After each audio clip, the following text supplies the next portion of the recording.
What's happening, guys? It's Adi, and I am here for the first deep dive of the winter.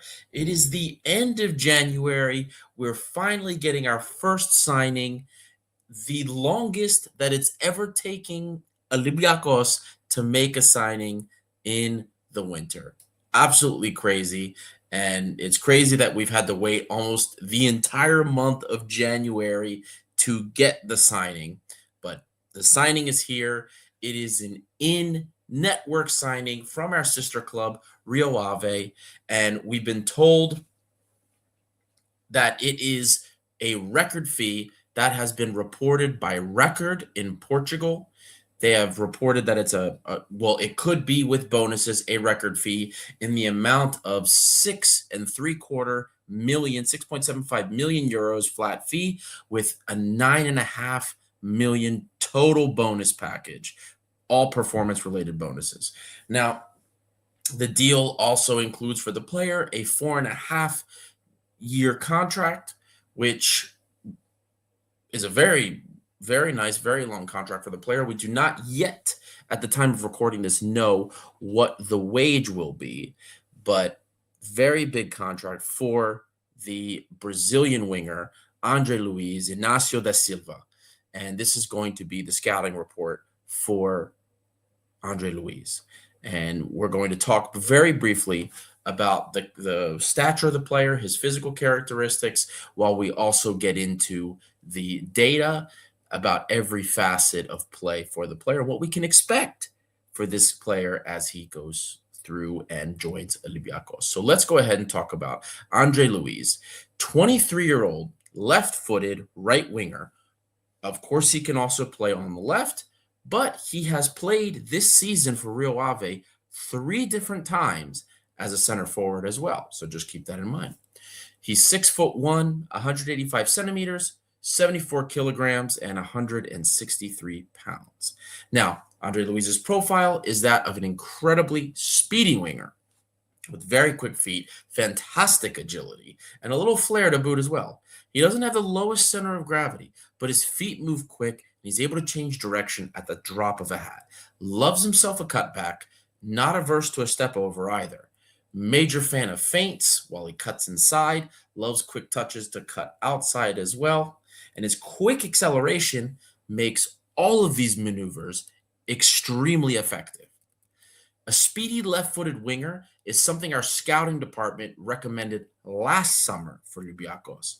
Unfortunately, the Podence signing meant the club did not see a need for another winger, the club and Mendilibar. But we're bringing him in now after some disappointing end product from our current crop of wingers. So hopefully this player is able to help us fix that and provide more. Now, Willie, let's listen to the deep dive and figure out if this could be the case for us. So we're going to start, as we always do, with some goal creation stats. And before we do that, of course, I'm going to give you guys here, this is the percentile chart. So this is a percentile ranking of Andre Luiz from his time in Rio Ave this season in the Portuguese league. Now, as you might have seen on social media, we had posted that Andre Luiz was the best winger in the Portuguese league, and that is very true. Y-Scout ranked him as literally the best winger. And you look at his stats here, and I mean, he's at the top of almost everything, especially the goal creation stats, which are in the red. He has some decent build-up stats as well, which we're going to talk about and what that means. And then the yellow are his defensive stats. So we're going to get started with the goal creation stats, and I'm not going to make you guys wince your eyes, of course, at this giant chart here. I'm going to break it down here, and you have a nice zoomed-in version of the goal creation chart. So for those of you turning into the first deep dive, we always start with goal creation, no matter what the player is, no matter what his position is. We always start here, and we discuss this aspect of his game first. Now, the red section that I showed you earlier, that's this. I just blew it up so it is easier for you guys to see. Now, as you can see, Andre Luiz is in the 90th percentile, multiple categories, and above the 80th in many others. Plenty of goals and assists this season up until this point. Many of them came from long runs with the ball, beating defenders, just slotting it home behind the keeper. But he also scored a few from set pieces, getting his head on the end, or just connecting off of loose balls, scrappy little goals. The majority of these goals, though, came in transitions where he is able to use his speed to cover ground and maybe beat a defender or two. He thrives in these spaces when he has the ball at his feet. Other shot opportunities were very similar in context to the goal opportunities that he had. Large number of them he would get in stride, large number of them in transition, just sprinting down the wing and then cutting in on a defender. Maybe he receives it closer central and makes a move and just takes a shot. But most of them had the exact same context. The major takeaway is that he is most deadly when he gets the ball in these spaces and he's able to run at defenders. In these occasions, he gets by far and away the best chances to score.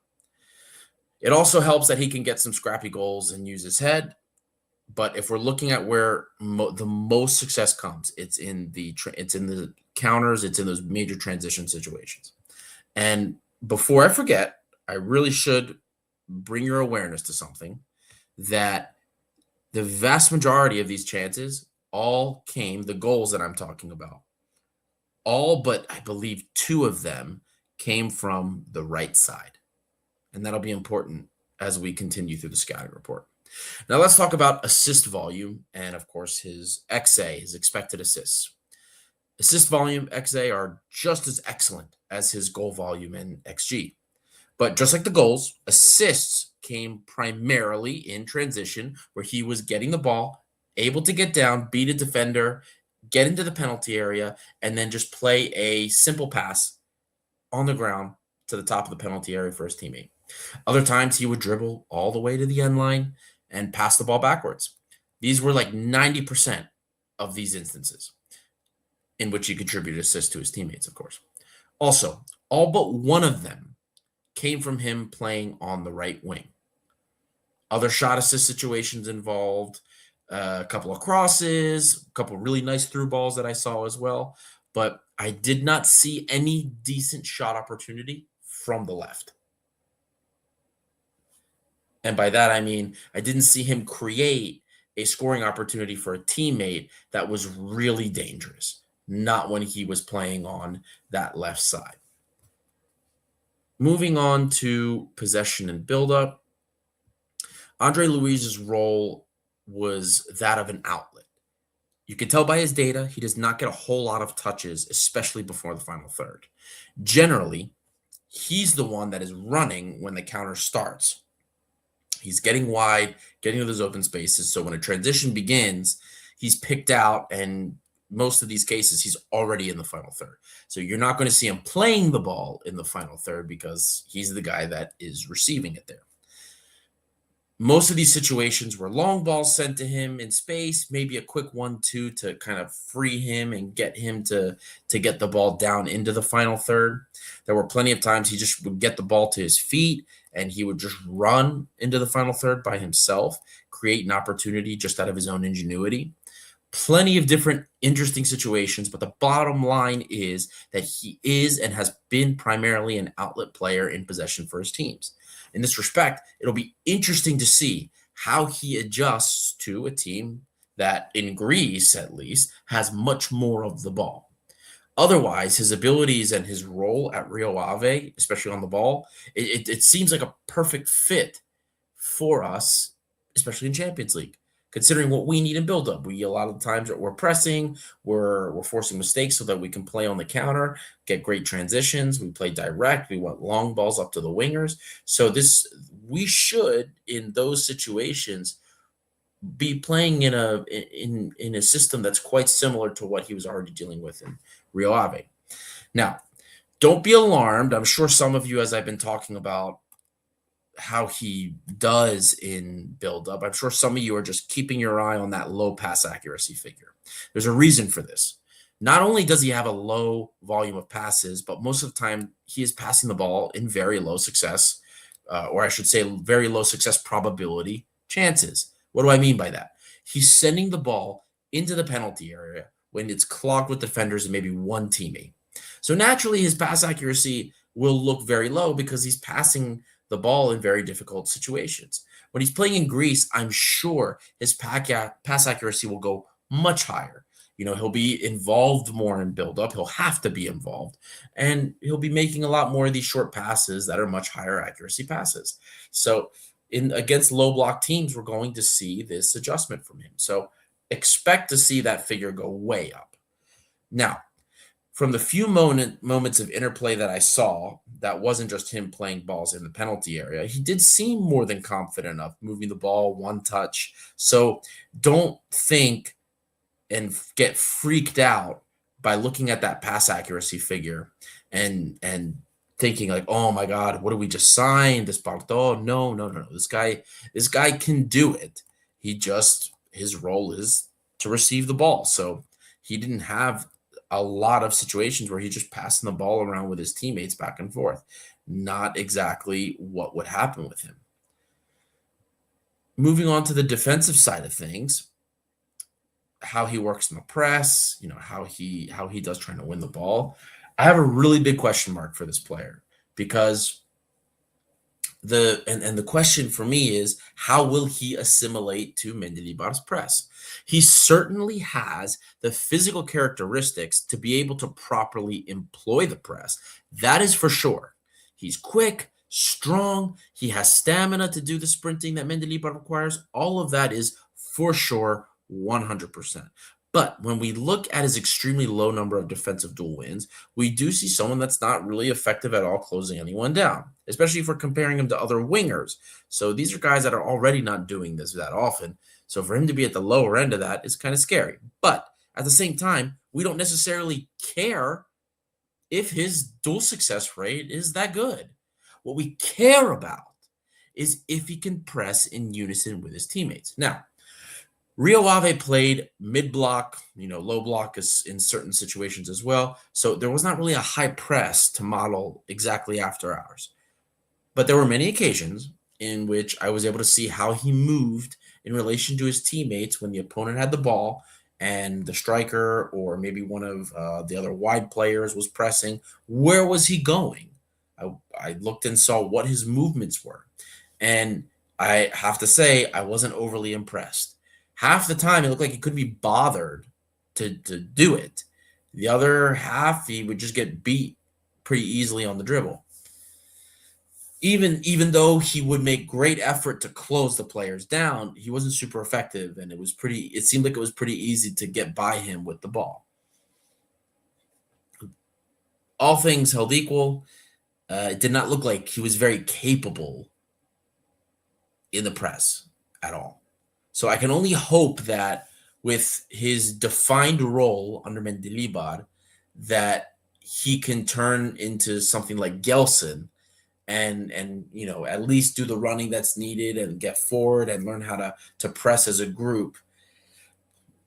I can only hope that will come with more time with the team. Now, as far as his aerial ability, despite having some pretty decent positioning and tenacity, he's actually ineffective in the air at all. Can't win anything contested, at least. If he gets a free header in the penalty area, he'll get some great power on it usually. He does have pretty powerful headers, it looks like. But if there's somebody tussling with him, he doesn't seem to get much of anything off at all. Now that we've talked a little bit about the player, now that we've talked about how he performs in different areas of the field, let's compare him. And for the comparison, I chose Gelson Martins, as he's been our best winger this season. And with what could end up being not just a record fee for Marinakis, but for Olympiacos in its history, I felt appropriate to compare Andre Luiz to our best winger. So looking at both of them and their skill sets, they both carry the ball actually in a similar manner. The profile is very similar in this respect. They have similar speeds, dribbling ability, But the major difference is, and you can see it in the radar chart here, is their end product. That's the first major difference. Andre Luiz's end product has been much better this season for Rio Ave than Gelson's has been for Olympiacos. And that's probably not surprising. We all know Gelson's end product's been really bad this season. But the high number of key passes does indicate to us that Gelson can provide. And you can see, like, he's in a pretty high percentile there. He's getting the ball to people in scoring situations, a lot of them, but they can't seem to finish them. Then if we look over at his expected assist figure, we see that we actually see that Andre Luiz's total expected assists was higher, which means that his average opportunities he's creating for his teammates are generally better than what Gelson Martins is creating for his. So on the flip side, Gelson seems more comfortable in possession, producing opportunities. We can see that the volume reflects higher in those respects as well, in terms of, like I said, those key passes. But Andre Luiz is producing better chances, better quality chances than Gelson Martins is, even if it's a lower volume of chances.